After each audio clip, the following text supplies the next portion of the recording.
An bhfuil cúpla ceistena a good. Do you have a few questions? Sure. Come on.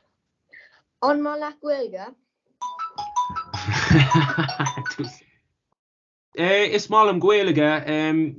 You saw them Gaeilge Gomininic nor a Tom is Spawn when I'm traveling in Spain.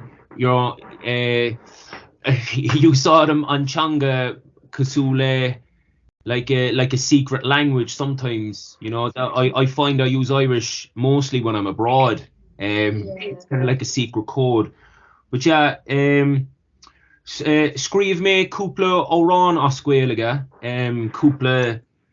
cúpla bliain Shakata. I wrote a couple of songs in Irish. Good few. Yeah, you were showing me. So that actually follows up to the next kist. Cé no cé hí on rapper is Farla. On rapper is Farlam. Tusa, MC Tiny. Oh, Tá tú an rapper is Farlam anish agus tá phone orm Tusa a chula as Gaeilge. I'd love to hear you rap in Irish soon, so maybe that'll be something we work on over the coming weeks. Actually, Misha agus Idani Falvi worked on just a couple of focal as Gaeilge. A couple of órán agam as Gaeilge.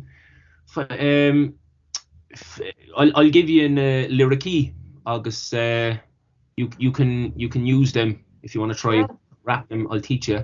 Yeah. Couple lyricí. Yeah, sounds good. Come on. Right, next kist. How they on Tauron is Farla? On Tauron is Farlam. Sinné kist Jacker Talon órán Imma Hale. Órán on Gavin Studio. McDonagh na Colini as an cabin on órán No Worries agus Pressure agus órán Ella Shine Through. They're some of the songs that I'm really proud of at the moment that some of the young people from the cabin have created. Agus cúpla órán Tusa like Good Life, Yeah Boy, Animal, all those. Like I'm always Tom Anna Brodul as on Ober a Yenin Shiv. I'm very proud of the work that you do at the cabin, all the songs that you create. Mila Mahagut. Right. Final kist, sir. On my left, the post and came to. Is even lum my first Danim Cairdlin Kjol. I do music workshops in Scoilina agus leg grúpa Oiga with youth groups. Agus scríomh mead órán as Béarla. Trí rap agus trí using things like music production and making beats. Basically I love writing songs le Dini Oga, Dagori, Pashti, agus Dini Nis Shina. I think that's right. Older people as well. I basically love writing songs, helping other people to write songs as well, and to find their go. I think that's for voice, isn't it? Go. Absolutely. Yeah. So yeah.